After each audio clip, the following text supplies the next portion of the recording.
Bob loved it, right, Bob? You loved it, right? I'm sure you loved Hey, Bob. seeing all the interactions. It's my homie. Yeah. I grew up in the area right next to it in Crown Heights. Yeah. And you played in Lincoln Terrace Park. Yes, they still have that. Yeah, they still have that over there. Yeah. So I used to be there. Yeah, like I was just saying, like I did not know that he was from Brooklyn prior to the signing. Like letting everybody know that I signed with Top Rank. And when he said that, I'm like, okay, bet. Yeah, my man. What is going on, everybody, and welcome back to another edition of Top Rank Unbox'd. It's your boy Ricky. I'm joined here by my co-host Jalen, and we have a very, very special guest here in the building in the Top Rank HQ in Las Vegas. We're super excited to have Bruce Shu Shu Carrington on the pod today. He's a featherweight prospect. He's 7-0, 4 KOs, and he will be fighting back home on the Teofimo and Josh Taylor undercard. So, Bruce, how are you doing, first of all? I'm doing great. I'm happy. I'm super excited to be back, in rotation. I just fought just a couple weeks ago, and Top Rank got me back in the ring. So, it's let me know I'm doing the right things that I need to be doing inside the ring. And how do you like that activity? Like being super active? Oh, I love it. It's honestly something that I've always wanted as a pro boxer too. Like, I've seen like a lot of guys in their own path. They might have like little slower routes, but I like the fact that I'm so active and I'm staying in the ring, because with that makes me, learn my mistakes or just work up on certain things like in a faster pace. Like I realized the little things that I may lack in or whatever, but by the time I fight again in a short period of time, you're going to see a major improvement. So I'm assuming you have that like stay ready type mentality, right? Yes. Like you're not really taking, like when you take time off, you're not kind of veering off the path. I'm still in the gym. Yeah. Oh, I'm definitely still in the gym for sure.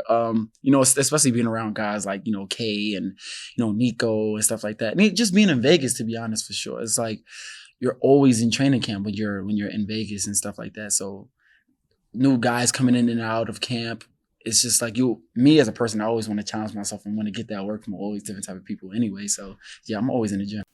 So have you always been doing your camps in Vegas as a pro? Yeah. Every single fight that I've had since the pro debut, I've done all my camps in Vegas. Like, I'm not gonna lie, when I saw you on the Fury Wilder 3 undercard, right? Yeah. I was there doing the mobile stuff. Yeah. And I'm like, because I remember seeing you on the Vice doc with Carmelo Anthony and Daniel Jacobs. Yeah. And I was like, oh, he's signing with PBC. I thought you was going to PBC because we didn't sign you yet. Yeah. And then we signed you like a couple months after that, and you fought in January. So it's crazy, man, how it all works out. Yeah. No, the option was on the table for sure. But I've always kind of had my eye on Top Rank because of the fact that they are the best when it comes to just building fighters. Like they have this ESPN a partnership as well too now, and it's amazing. That's like I would love to be on SportsCenter top 10. You know what I'm saying? Like and I was able to do so. You know what I mean? So that was cool. It's those little perks that come with being with Top Rank, and I love it. They're second to none when it comes to this promotion stuff. When did the first conversation start coming up that it was a possibility to come with Top Rank? We had a conversation prior to my pro debut, and we just kind of tabled it at first, but then I think after my fight, it was kind of like more of an interest on signing me as well. So I was like, okay, yeah, no, come on this side, and but I was super happy about it, man, because we. Just our plan and everything that they had for me in terms of like in our conversation, it was a no-brainer. It was a no-brainer. How surreal was it though when they did the announcement for you at the lobby in MSG with Bob? With Bob, yeah. How surreal was that, bro? Man, it was so cool, man. Like you have no idea that. Like I honestly didn't even know that Bob was from Brooklyn either. Like that was a cool thing too to know. But it was just an amazing experience, and it was just me going into my second pro fight and everything like that. It was unreal. It's something that I couldn't even dream of thinking that would happen. I'm just working as a boxer. I'm doing the best I can, and me being able to being right next to Bob and him giving me his props and everything like that. Like it means the world. Bro, you was cheesing. I remember. Yeah. This got to be one of the coolest moments for this dude. Yeah, 100%. Yeah. And you're from Brownsville, Brooklyn, right? Uh-huh. There's guys like Mike Tyson, Zab Judah, Riddick Bowe, Shannon Briggs, everybody. Yeah, for sure. What's it like knowing that you had a similar upbringing to those legends, and like you're the next one from Brownsville? You know, I mean, it means a lot. You know what I mean? I like to be able to, you know, share like similarities and stuff like that with guys of, you know, that caliber. You know, like I've always looked up to Mike Tyson. Like he's like the man in Brownsville. You know, Zab Judas, Daniel Jacobs, those guys are like big brothers to me. Shannon Briggs as well. It's something that we all, how can I say, we all relate to each other in a lot of ways, you know what I'm saying? From a lot of the things that we've been through or gone through or seen, certain type of things. Like, for the most part, I would say, like, my family, they kept me, you know, out of the streets and everything like that, you know, out of trouble. But it's just certain things that you live through and you go through, you can't control. And especially living in Brownsville, like I always when I was like 5 years old, my first time ever seeing somebody get killed in front of my eyes, and they got stabbed, and it was kind of crazy. It's super traumatic. Like I could remember that like it was yesterday. But then you got a lot of other things that was going on after a while. Like it's just you kind of build tough skin, you know, and you look at that, you think about that, and you kind of like just look at the world in a different perspective than a lot of the people. And then the fact that I could share those type of perspectives with Tyson, with Zab Judah, and they didn't understand where we come from. They understand what we fought so hard for in our careers and stuff like that. It's like, all right, that's one of the main reasons those guys are like behind me so much. Do you still have a lot of childhood friends in Brownsville? Oh yeah, I got a few. Yeah, I would say so. Yeah, for sure. I still got a lot of like people that, you know, are around for sure. But like Brownsville is always behind my back, like 100%. Oh yeah, we see. Yeah, they bus coming out. Yeah, they go crazy. Yeah, like, man. Listen, I'm gonna say this, and I don't care how nobody feel. It is what it is.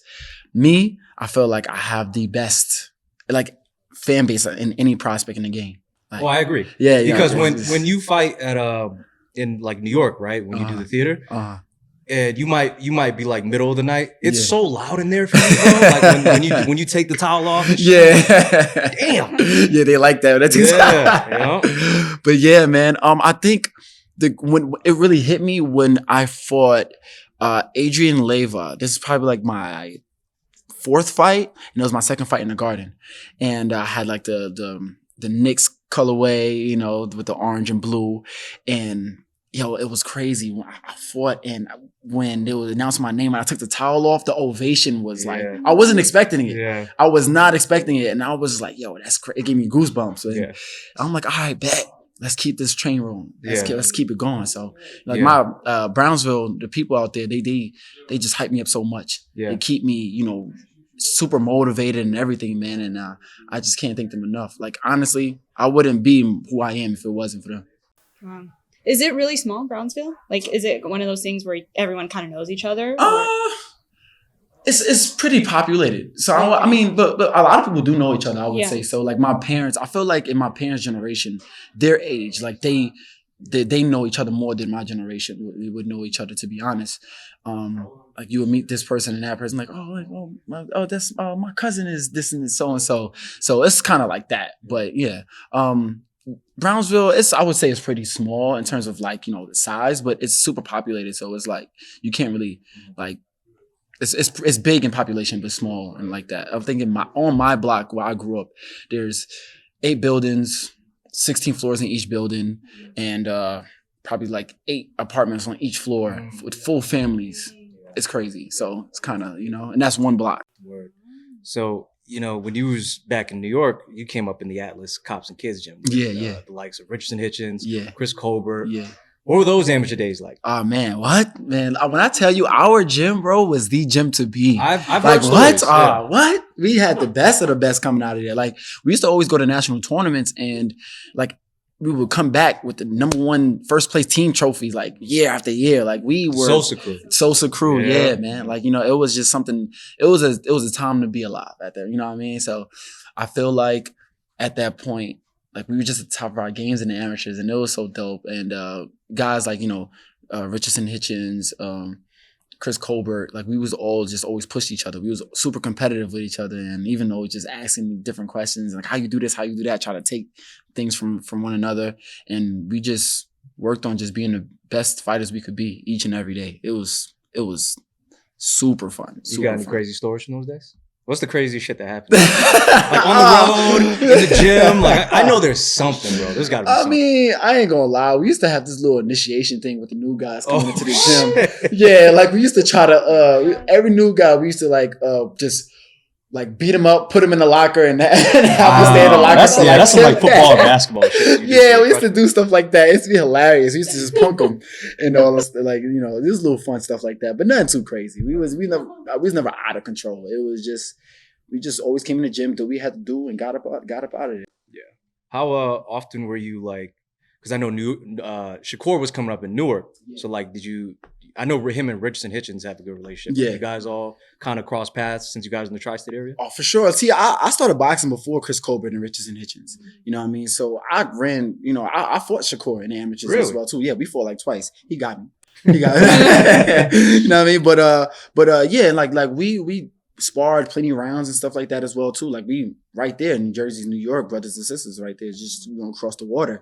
Yeah, Shakur has always been a great athlete since he was a young kid, and you know, it's just great to see where he's at in his career right now. You know, we got a lot of work together. Yeah, I imagine. Who's your favorite person that you sparred? I mean, you sparred some really good guys right now. Yeah. I know you are. Just choose one. It's actually a tie. It's actually a tie between Shakur and Keyshawn. Really? Yeah. It's actually a tie between the two because they challenged me the most when it comes to, like, you know, to my IQ. Like, it's like certain things, like I have to think outside the box to hit them, and like it's always like a chess match, you know. And that's the type of, like, you know, fight that I like. I like somebody that can challenge me, like, you know. With the competition, I'm like, you know, right now, like I could feel like I could be walking a guy down and hit him with some power shots and stuff like that, and now intimidate him a little bit to shut down. Those guys, like they know how to, like, just fight through the storm and be able to test you mentally. And I'm like, all right, and I like that. Like I like that gritty stuff. Like, you know what I mean? Like it kind of like turned me up for real. So those are the guys I feel like I have the most fun with in terms of sparring. And you came up with a lot of like Keyshawn, Rich, Tiger. You guys were all part of Team USA, right? Yeah, for sure. Oh man, fun days, bro. Those are probably my best years with those guys on Team USA. I feel like that's another thing I was super happy about signing with Top Rank. Like just being in a roster with all of them guys together, it was like, yo, we back on Team USA again. Like, you know what I mean? Like, you know, it's super cool. Like when you realize that Top Rank really took in all the male 2020 Olympians. I was so dope that they did that.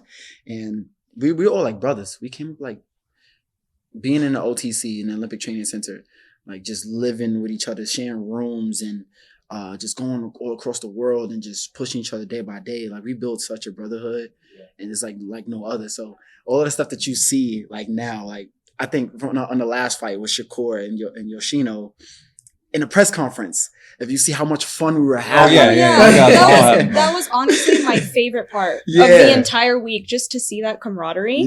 I was like, this is so special. You don't see that all the time. You would think it's new, but we've been doing exactly. that. And I'm sure Bob loved it, right, Bob? You loved it, right? I'm sure you loved it. Bob. Seeing all the interactions with He's my homie.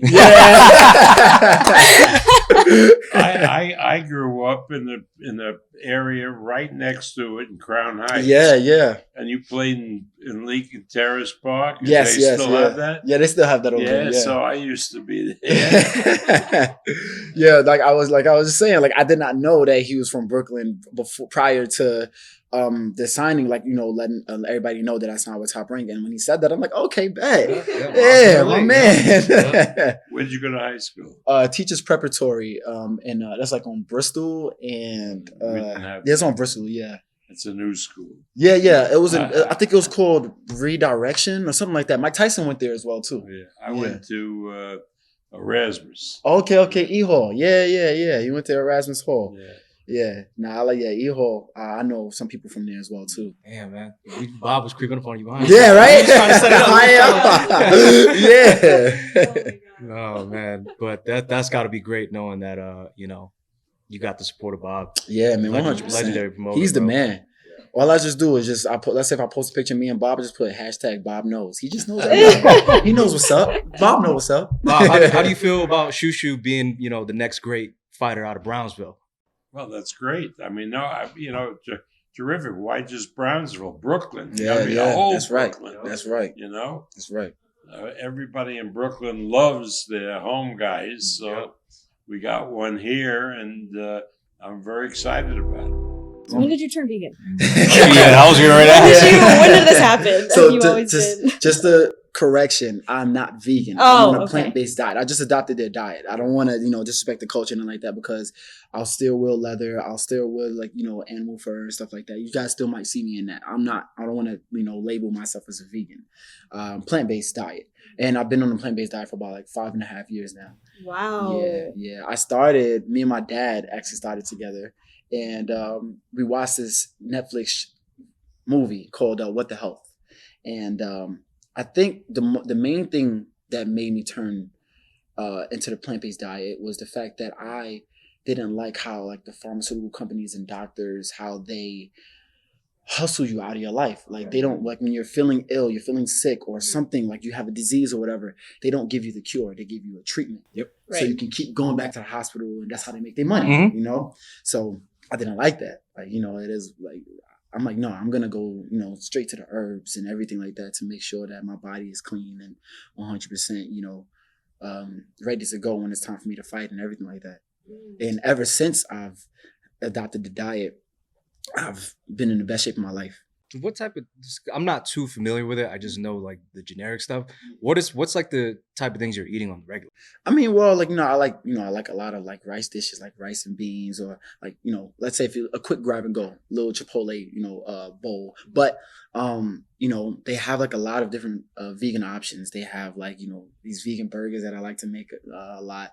My go-to dish that I would cook, basmati rice with some sauteed spinach. I might even add some mushrooms in that with some, and I chop up some oyster mushrooms as well too. I have this little sauce that I make with agave, salt, pepper, minced garlic, and red chili peppers. Mix that up, make a little sauce there, and drizzle it over my oyster mushrooms and make a dish like that. Those are the few things that I eat. I like to hydrate on dark chocolate almond milk and little things like that. But when I first started, it was super hard because a lot of these vegan options weren't out there at the time. But now I'm seeing a lot of restaurants and everything like that. Even you go to a high class restaurant, they have vegan options, so I could go out with my friends and eat. I don't have to, sacrifice all of that stuff. It's much easier nowadays. How hard was it though at first? Don't ask me that. No, Please, I need to know. Please, you go to family functions, they cook all the good shit, and then I can't eat that. That's not part of my. At the cookouts, right? Yeah. Let's say you go to the cookouts, bro. They got the burgers on the grill, the hot dogs, and all that. It's crazy, man. I had to start bringing my own stuff. You got to bring your own vegan burgers and vegan hot dogs and stuff like that. But before I got the memo to do that, it was I'm like, who got a cookout? I ain't going to that. What I eat? Yeah. So, or I would have to eat before I go out. It's stuff like that. It was super hard. I ain't gonna lie to you. My very first vegan restaurant I went to, my dad. It was somewhere in New York City, and when I tell you, it was a horrible experience. Because when you think about vegan, you think about something tasting very grainy and grassy and stuff like that when you don't know any better. And the moment we stepped in a restaurant, it just smelled like grass, and I'm just okay, let's see how the food tastes. Then the food, I think I had some waffles or something, like a Belgian waffle, and it tastes so oaty, and it's just me and my dad are eating it. I'm just I don't know if we could do this. But, we gave it another try. We just kept, I started to learn how to cook and stuff like that. And I'm just all right, we could hang in there. You know what I mean? And then things just started to get better from there. So it tastes better now? Or maybe you're just desensitized to the grassy taste? No. I Because I went to this spot in LA called Monty's Burger, and it's a vegan spot. Yeah. And I thought the same thing. Yeah. And I was like, how do people do this? Yeah. Because it just tastes so unlike the actual thing, Yeah. I'm sorry, Shu. The shit don't taste good. I tried it once and I didn't. All right, so you got to go to spots that I go to. Okay. So I'm going to tell you this right now. I probably wouldn't have stayed on this diet if the food didn't taste good. I was a very picky eater before all of this. So like I go to some good spots. Like there's a Okay. spot out here Right. called Chef Kenny's Dim Sum. Money. Everything that they make over there is money. Okay. And you got to go to the spots I go to. All I right. don't know where the spots I can't. Hey, I'll let you lead the way, every bro. vegan spot ain't good. But spots I go to, I bet you best believe is good. All right. So all of your protein is coming from the plants. Yes. And do you eat tofu? Does tofu have protein? I'll try to stay away from tofu for the Okay. most part, with the soy and everything like that. But I do deal and dabble in it at some point in time. But yeah, the beans and everything, Yeah. peanut butter, it has a lot of protein as well too. And I just double up on greens and everything as well like that, so I could just replace that with the protein I'd be missing in the meat, because that's just what I would have to do. Yeah. You know what I'm So saying? you And, genuinely feel physically better after 100%. you. Wow, that's so 100%, interesting. because it's like I don't feel So sluggish interesting. and stuff like that. I used to feel like super sluggish after eating a burger or Yeah. eating certain things, and like now I don't feel that way anymore. Yeah. Like, it gives me energy. Like food is your fuel. It's not supposed to Right, shut you right, down. right. Yeah. So once I started to feel that way, I'm like, okay. Before I did this diet, I used to have like little chest pains, and it lasted. It was happening all my life. I thought it was normal. I'm just like, okay, I wasn't feeling it anymore. I'm like, there's something was wrong. Like something was wrong with me, and I'm just glad that I made the change so it's not happening again. How you feel making 26? Easy money. Easy. There's no problem. at Yeah, you all. don't like when I see you on the scale. One, we need to talk about.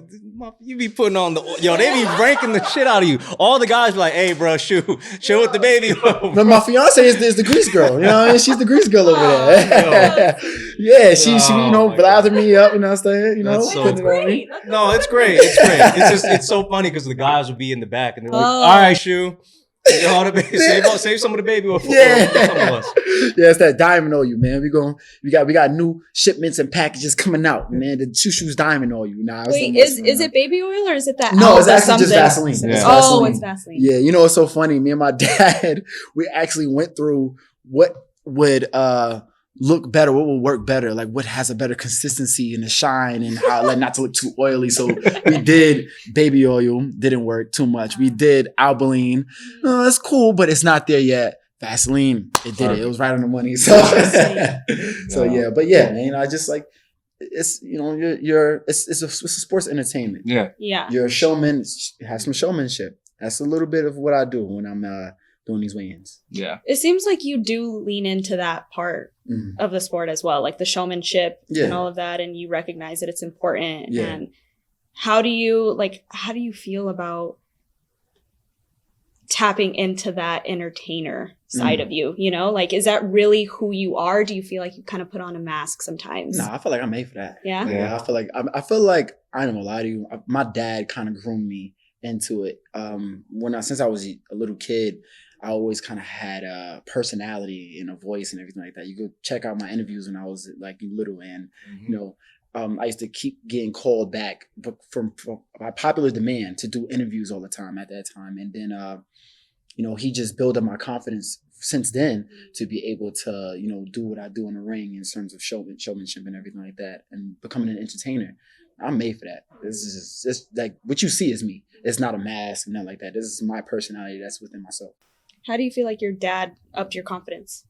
Oh man, it's just I feel like he always made me, just for example, he always made me feel like I was just the most shredded, like, ripped up kid ever. He's like, yo, Shu Shu, put your shirt up. I put my shirt up, taking pictures with people and stuff like that, and all the time. Like that was just my thing I used to do. But he used to always just be able to, just tell me I was just the best. And even if when I didn't believe in myself, I feel like he's just telling me that because he's my dad. But just when you hear it so many times, like repetitiously, like you start to believe it. Yeah. And that's just kind of like just the way of things, I feel. And that's just that. I feel like that's what helped my confidence a lot. Yeah. What does family mean to you? It means everything. It means everything to me. I feel like, especially coming from where I come from, it's like, it's something that, especially with me being the person I am, I'm able to have them on my shoulders and be able to take them straight to the top right with me, and family, loyalty, everything. All of that means, a lot to me. Are you really close to all your siblings? Yeah, I'm close to him. Definitely close to him, especially my little brother. Uh-huh. Yeah, that's my little man right there. Oh. Yeah. He's we like 10 years apart. He's 16. Oh wow. Yeah. But that's my little man right there. He just got his permit. He thinks Man, 16. That's an age. Yeah, that is an age. Yeah, Oh, yeah, for sure. That's It's cool. like I'm like teaching him certain things. I'm like, yo, watch out for this. Yeah. Watch out for that. It's like the age when I think he's becoming very aware of a lot of things in the world. And he wants answers. He's asking a bunch of questions, and I'm just here to just give it to him. Just being a big brother, that I could be. I kind of take a lot of that from my older brother that passed. Yeah. As you can see, like all of my fights, like I wear Forever Ike on my shorts, on my towel, like you see here. I got on the back of my hat and everything. I carry him everywhere I go. He was someone I looked up to. And a lot of my personality is things you see in front of the camera here is like it's him. It's from him. I take a lot from him in raising, in help, in guiding my little brother. And I just hope that I'm doing the best I can. I hope I'm doing a good job and stuff like that. So I just try to continue to be a role model for him. Yeah. If you don't mind me asking, how hard was it when your brother passed? It was super hard. He was my best friend. He was a person like, at that age, like he passed at the age of 21 and I was 17. So like you said, my little brother's 16. He's at the age where you're building awareness, you're having all these questions, and you're finding who you are as a person. It was super hard for me, man, because I still had so many questions to ask him. I still had so many things I wanted to do with him. And like we always talk about like, yo, Shu, you're gonna become world champion, or when you turn pro, we're gonna be living in a mansion and we're gonna do this, to do that. Like, just all these different ideas and traveling the world together. And I never had, the chance to do that. And it's super hard, it's super tough because the moment I like little things like me winning the Golden Gloves in New York, which is a huge deal. Of course, yeah. Especially in that area. Yes, huge, especially in New York. Me getting on the Team USA and qualifying for the the Olympics and stuff like that, and traveling the world, all of that stuff happened after he passed. All of the good things happened after he passed. So everything that happens is like bittersweet. It was super tough, man. Like he was the person I confided in, and when I was confused about so many things, like he had the answer for everything, and he just believed in me in so many different moments. And when I didn't believe in myself, he used to always tell me like, yo, bro, do whatever you do to the best of your ability. I don't even care if you don't want to box no more. Like, cause there was a point in time when I was kind of questioning if I wanted to quit or not. And he was like, yo, I don't care if you want to box no more. Do whatever it is you do. I'm going to be there to support you. Make sure you do it to the best of your ability. Don't be second to nobody. And I still carry that to this day. Oh, that's amazing. That's powerful. Yeah. That's really powerful. What was he like? Man, he was honestly like, we were a lot alike in terms of our personality. Like I see some of his friends and I say certain things. I'm like, yo, you sound just like Mike, But yeah, he was real chill. He's real cool, really funny dude. He had a personality on him too. But he was a dude that ain't take no mess from nobody. He was super protective over his siblings. Super, like he used to treat my little brother Blake like he was his son. Like Blake would do little things. Like Blake is strong, all right, for a little kid, right? So him coming up, we used to play fight with Blake, but after a while, you didn't want to play fight with him no more because he just punches really hard. So he would do little things. I would want to hit him, and my brother was like, "Yo, don't hit him! What I say, don't hit him!" He used to just get super protective, and that's another thing I think about too when it comes to Blake. Like he missed. Like he's gonna miss, he missed a lot of good years, with Mike and everything like that because he's just so young. He's not gonna remember certain things. But super protective dude, super supportive. He used to always have I used to always have Team Carrington hoodies or Team Carrington hats. He was like a walking billboard for me.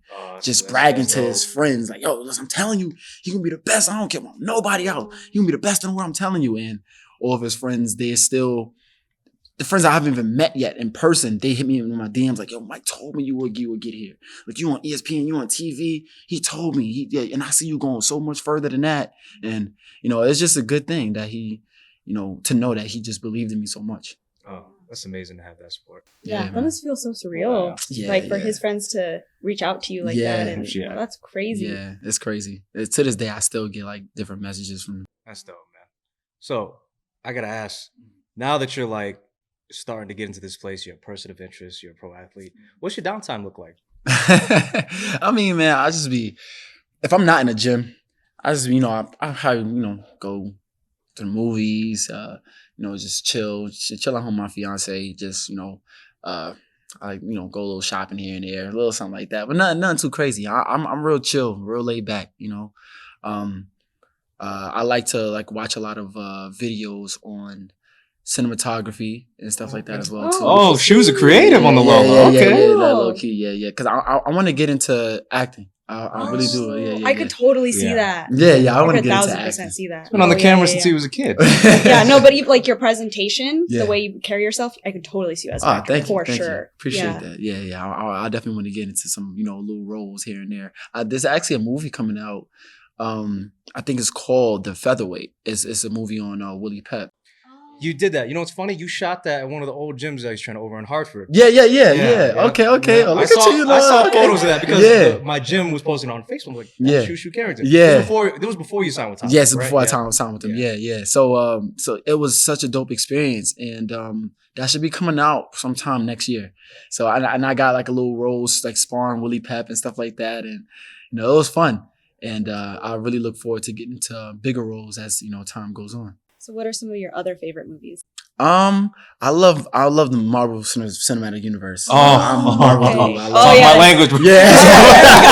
You talk my language. Yeah. You know, Guardians of the Galaxy is coming out this weekend, so I might go see that shit tonight. Yeah. Oh yeah. I might. Okay. Cool. Bet. Yeah, man. I'm super into that. I'm an anime dude as well too. What other movies? I mean, I like a lot of action movies as well too. I just jump into any genre as long as the movie has great character development, has a good story, good plot, not too many plot holes, and I could kind of follow it pretty easy. It's pretty good. You feel like the MCU's kind of watered down a little bit now that since Endgame? That's a lot of people were saying. I feel like it can be looked at as such because there's just so much content that was on Disney Plus, and a lot of people, and then also for people that don't have Disney Plus, it's like they're going to be going into different movies and not knowing what certain things happen. So when a certain scene that comes up and you're supposed to be hype about it, they don't know what's going on. They don't know how to follow. So I think, a lot of things on Disney Plus probably damaged it a little bit, and there's not too much hype around a lot of things. I feel like it all changed when Iron Man died. Shit kind of went. Like Robert Downey, he's such a great actor. He has so much charisma. You wouldn't even think that. You would think that it's just Robert Downey. That's not Tony Stark. Yeah. Robert Downey is Tony Stark. That's how you kind of. He was born for that role. Yeah, it's just like he's not acting. No. So yeah, I feel like there's some things that's not there anymore in terms of just how it feels. I don't know. Something's missing for sure. But I feel like hopefully this is just the beginning. They're just getting little things together, and it'll probably speed up and everything will kind of make sense towards the end. Yeah. I think that's because that's how it kind of was in the early Marvel Cinematic Universe, like with Thor, the first Thor movie. It was kind of certain movies was kind of sleepers. Yeah. But then, it built up to something else. The first Thor movie? First Thor movie was... No, second one was... The second one was second and the last one that came out. I liked the first one. It was good. It was all right. I liked Ragnarok. I like Chris Hemsworth. I liked Ragnarok. Ragnarok was good. It was funny. Ragnarok was funny. Yeah. It totally changed the tone. The two Thor movies going into Ragnarok, it's his personality was different. It's more colorful and everything like that. So I feel like they kind of try to they figured out what it was with Thor that they were missing. So now that you're a pro athlete and you're making a little more money, what's date night look like for you guys these days? Is it always bougie now? Is it sometimes bougie? I saw you guys went on a date and you posted one. You guys had the black car, you had the blood in the car. What's date night look like for you? Listen, I'm from New York. Date night is always bougie. It's always bougie. What does it consist of? It's always. Listen, I'm a guy. I'm an extra dude. She'll tell you herself. If we gonna do it, we gonna do it big all the time. So yeah, we have our little regular date nights here and there, but most of our date nights we dressing up. We're going out, get a little. It's got to be 5-star. The restaurant. 5 star. Wow, look at that. See, this is why you don't settle, people. Do not settle. That's amazing. Man. Yeah, we try to. Well, I try to, do it big all the time. I just an extra dude. How did you guys meet? Oh, we actually. I love telling the story.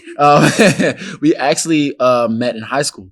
We've been friends since like sophomore year of high school, and we're like really close friends. She's been my best friend ever since then. And, we just, stayed in contact with each other, even after we graduated high school. She went into college and everything like that, years passed. And we were, we knew each other for 7 years before we even, decided to start dating and everything like that.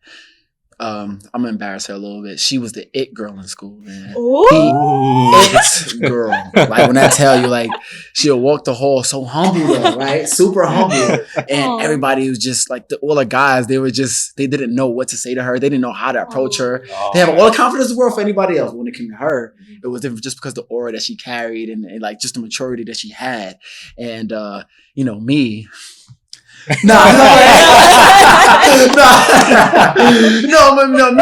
We always stayed friends and everything. Like we looked out for each other and everything. Like she honestly was the main reason why she pushed me in graduating high school, because I was kind of behind and like I was kind of giving up on myself and everything. And she was like, listen, like this is kind of like one of the first serious moments that she's ever had with me. She's like, listen, you're gonna graduate on time, like walk the stage with me. I'm not talking to you. Like me and you are not gonna be friends. I'm laughing like you're so stupid. And then she's looking at me like, I'm serious. I'm like, oh, okay. And that gave me a little extra juice. And I felt like I don't really get that way with certain people. When certain people talk to me and give me a little ultimatum, I don't really take them serious like that. But she made me feel like a certain way. I'm like, okay. I made me feel like I had to prove something. Yeah.